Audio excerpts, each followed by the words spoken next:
नहीं आता ऐसा नहीं, मतलब वहाँ अहंकार वाली बात नहीं है, पर फर्क बहुत ज़्यादा होता है। सामान्यतः जो सोच है उसमें और इस तरह का प्रयास करने वाले की सोच में बहुत फर्क होता है, और वो खुद को भी समझ में आता है, तो इसका मतलब प्रगति है ना।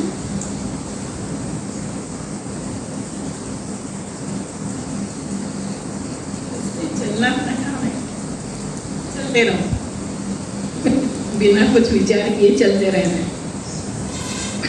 हम अपने मतलब हमारा जो मन है या हमारे विचार हैं, कब हमारे लिए मित्र हैं और कब हमारे लिए शत्रु हैं, ये हमें तभी समझ में आता है जब हम अपने को इन दोनों से अलग कर लेते हैं। नहीं तो समझ में नहीं आता ना कि कब वो हमारे लिए मित्र के रूप में सलाह दे रहा है पर कब वो शत्रु के रूप में सलाह दे रहा है। सलाह देने वाला एक ही है। जब हम करने लगते हैं तो ये सब जागृत होते हैं ना, ये सब जागृत होते हैं। इसलिए साहब का एक वाक्य है कि बुद्धि अब कुछ काम करेगी, अपना निर्णय आप करेगी, यूँ धीरे धीरे बढ़ना है, ईश्वर दर्शन तो करना है। तो एक तो धीरे धीरे बढ़ना है, ये तो है ही, क्योंकि फास्ट कुछ भी नहीं है। और फास्ट होता है वो अगर कहीं पर कुछ भी फास्ट हुआ तो गिरने पड़ने की संभावना सबसे पहले हो जाती है, इसलिए फास्ट होना भी नहीं चाहिए। तो धीरे धीरे बढ़ना है। और बुद्धि अब कुछ काम करेगी, तो बुद्धि ने अभी तक कुछ काम नहीं किया है क्या? सारा व्यवहारिक काम तो किया है। पर यहाँ पर सबसे जो साधना में सबसे ज़्यादा मददगार तो आपकी बुद्धि होती है, क्योंकि वही आपको बताती है कि कब ये मित्र है और कब ये शत्रु है। और कभी कभी बुद्धि भी इस तरह के दोहरा व्यवहार करती है इसीलिए तो सारा कठिन काम है। पर सामान्यतः बुद्धि हमको, इसलिए विवेक बुद्धि कहते हैं ना, जो सही और गलत का निर्णय ले सके, तो ये जागृत होती है। जब आप करने लगते हो तो फिर धीरे धीरे ये चीज़ें, ये टूल्स हैं जो आपको मिलते जाते हैं आपके आगे बढ़ने के लिए। तो सब आपके अंदर ही अंदर होता रहता है, पर ये होता है। तो पहले नहीं भी होगा तो भी आप करने लगोगे तो ये चीज़ आपके पास आती है और आपको ये सब समझ में आने लगता है। तो बुद्धि सबसे ज़्यादा सहायक होती है आपको ये दर्शन कराने में कि कब वो किस भाव से बात कर रहे हैं आपसे, ये बुद्धि बताती है। और इसीलिए श्री जी ने अपने काव्य में कहा है कि बुद्धि सिद्धाची निज वस्ती गुरु पुत्र जानती, यानी बुद्धि जो है, जो सिद्ध साधक है, उसकी बस्ती है वहाँ पे। कहाँ? बुद्धि में। गुरु का निवास कहाँ रहता है? तो गुरु का निवास, तो इसीलिए वो बुद्धि मदद करती है आपको। इसको भी जो भी मार्गदर्शन करना है आपको, वो बुद्धि के माध्यम से ही करता है। वो वहीं बैठा है आपके पास, वो किस जगह बैठा है तो बुद्धि में वो आपको मार्गदर्शन करता है। ये बुद्धि का काम करना हुआ।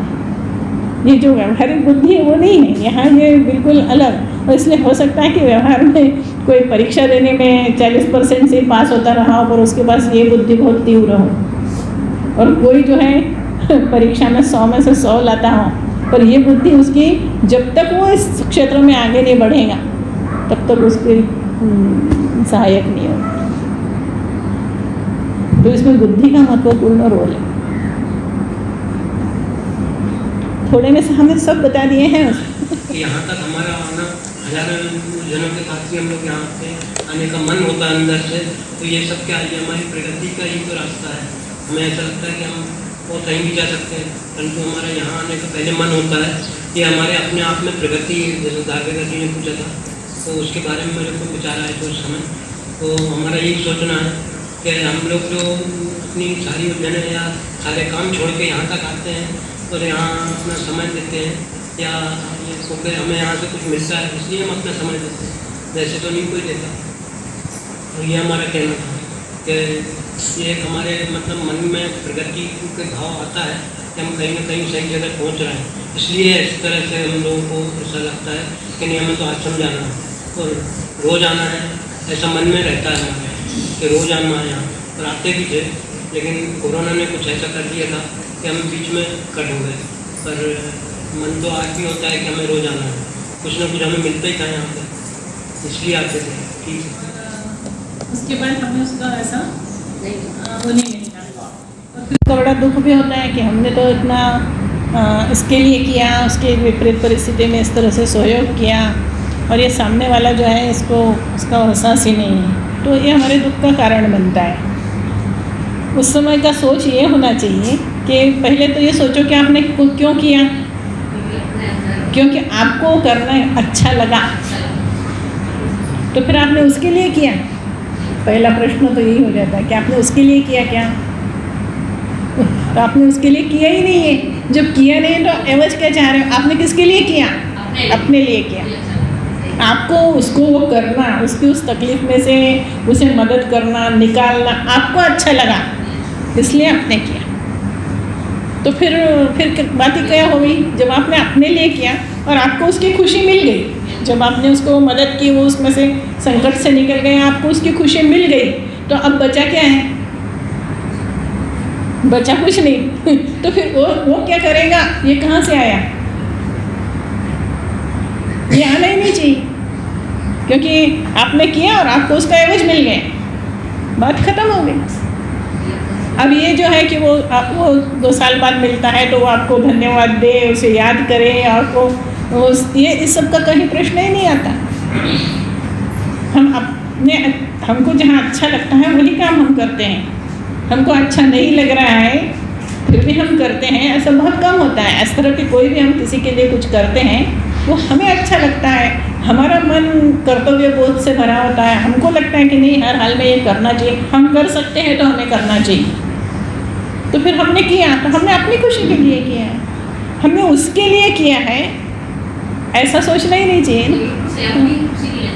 अपनी खुशी के लिए करते हैं उसमें, और हमें मिल चुकी वो जो हमने किया उसका एवज आपको मिल गया, तो फिर कुछ बचता नहीं है उसके बाद। पर ये जो अपेक्षा होती है ये हमारे दुख और परेशानी का कारण बनती है कि ऐसा फिर उसने हमको पूछा नहीं और वो बार बार हमको तकलीफ भी देती हैं। तो उस समय में तो इस तरह से सोचना चाहिए ना कि हमको हमारा मिल गया और ईश्वर को उसे मदद करनी थी तो उसने हमें निमित्त बना लिया।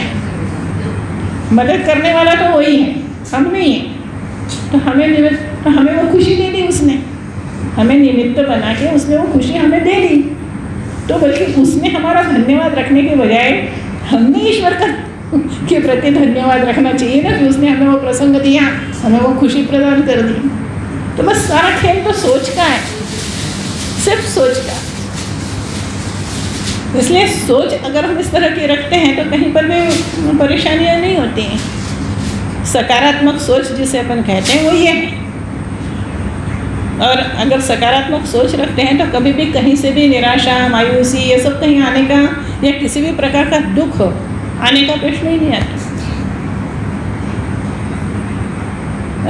ऐसे प्रयत्नों से हम ये भी मन को जीतने वाली बातों में से ही हैं। तो इसलिए क्या केवल वो ध्यान के समय में नहीं, हम अपने सारे व्यवहारों से वो सारा काम, मतलब सतत जो हमने कहा है कि साधना आपने शुरू की है तो 24 घंटे चल रही है आपकी साधना, 24 घंटे चल रही है। आप हर कुछ जो व्यवहार कर रहे हो उसका परिणाम आपके ध्यान तो एक प्रत्यक्ष हो गया कि भाई हम वहाँ जाके 20 मिनट 25 मिनट अपने हिसाब से बैठते हैं, कंसंट्रेशन का प्रयास करते हैं, पर मन की धुलाई पुछाई प्रेस सजाना संवारना सारे दिन करते हैं क्योंकि उसका उपयोग हम सारे दिन करते हैं। तो वो हमने क्या किया, उसको रिफ्लेक्ट होता है हमारे ध्यान में।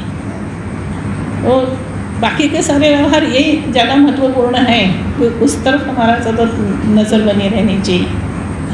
उसका परिणाम हमको हमारे ध्यान में अच्छा मिलता है। और ये सारा खेल मन का ही है। केवल अपने विश्वास को इतना दृढ़ कीजिए, 24 घंटे साहब को, 24 घंटे के हर सांस में आप साहब को महसूस करके देखिए,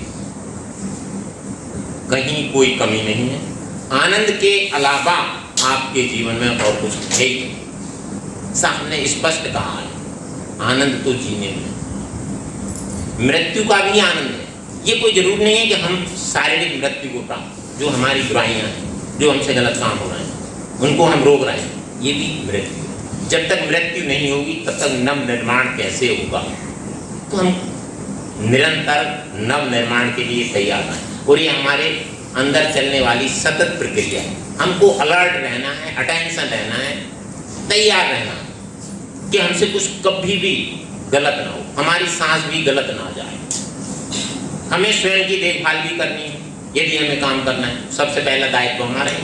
और उस देखभाल में ये आता है कि हम अपने आप को पूरी तरह बुराइयों से दूर करें। खूब आत्मविश्वास रखते हैं कि करें, लेकिन अड़चने, व्यवहारिक अड़चने जिसे कहते हैं, सांसारिक अड़चने, ये अपन इससे कैसे बचना चाहें ये समझ नहीं आता। अपन शुरू करना चाहो तो मेरे साथ अक्सर ऐसा होता है, मैं कुछ करना चाहूँ तो कुछ ना कुछ अड़चन कहीं ना कहीं अटकती है, तो उसमें से टाइम निकाल नहीं पाता।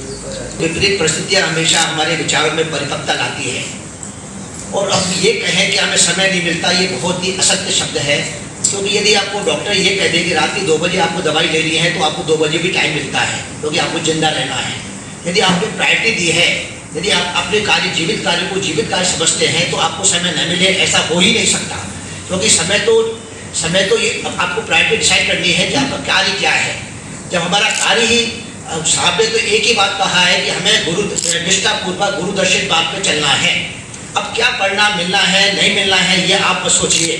क्या मिलना है, क्या मिलना, कब मिलेगा, कैसे मिलेगा, कितना मिलेगा, ये सदगुरु की चिंता है। और ये चिंता सदगुरु को ही पालने दीजिए, ये आप चिंता मत पालिएगा। हमारा कार्य है, हमें तो सेवा करना, हमें कुछ भी सदगुरु से नहीं मांगना है, कोई भी आग्रह नहीं करना है, हमें सिर्फ कर्म करना है। और कर्म ऐसा करना है, यही आपका ईश्वर सेवक के रूप का कार्य है। तो हमें तो सिर्फ कर्म करना है। तो ये हम ये सोचे, अभी आपको कहा गया कि जो कार्य है वो अपने आप होना है।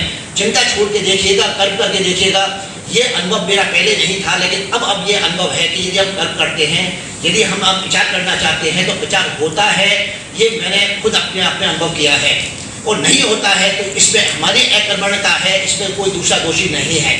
तो इसलिए हमें समय नहीं मिलता, ये बात बहुत ज़्यादा सत्य नहीं दिखाई देती। कर्मणता की बात नहीं है, आत्मग्लानि रहती है असल में। अपन उस समय भी निकालते हैं सब कुछ, और कुछ ना कुछ अपनी व्यवहारिक परेशानी आ जाती है, तो वो आत्मग्लानि दूर नहीं हो पाती। उसको लेके काम 24 घंटे का, मुझे लगता है शायद मैं 24 घंटे इस काम के लिए तैयार रहता हूँ। और अक्सर कई बार ऐसा हुआ कि मैंने रात में 2 बजे भी, 1-2 बार ऐसा हुआ, लोगों को अग्निहोत्र समझाया। मैं गाड़ी में जा रहा हूँ और मैंने उनको रात को 2 बजे मेरी नींद खुली तो मैंने पकड़ के उनको अग्निहोत्र पूरा बताया। ये अलग बात है कि वो शुरू हो पाया नहीं हो पाया, वो एक अलग विषय है। पर उसके अलावा जो अड़चने आती हैं, अपनी व्यवहारिक पारिवारिक अड़चने शुरू हो जाती हैं, वो एक बड़ी दिक्कत हो जाती है। तो अपन मानसिक रूप से अपन काम करना चाहो तो वो फ्री होकर अपन कर नहीं पाते। मेरा कहने का ये उद्देश्य था। आप कर भी रहे हो, तो जितना करना चाहते हैं उतना नहीं कर पाते, बस यही इतना ही है ना। हाँ, तो जब जितना आप समय देना चाहते हैं उस कार्य के लिए, जितना करना चाहते हैं उतना नहीं हो पा रहा। तो क्योंकि परिस्थितियाँ अनुकूल नहीं हैं, तो इसमें तो कुछ भी नहीं कर सकते हैं। इच्छा रखें तो परिस्थितियाँ अनुकूल धीरे धीरे हो जाएंगी। हमारी एक तीव्र इच्छा रखते हैं किसी भी चीज़ के लिए, तो वो काम पूरा हो जाता है।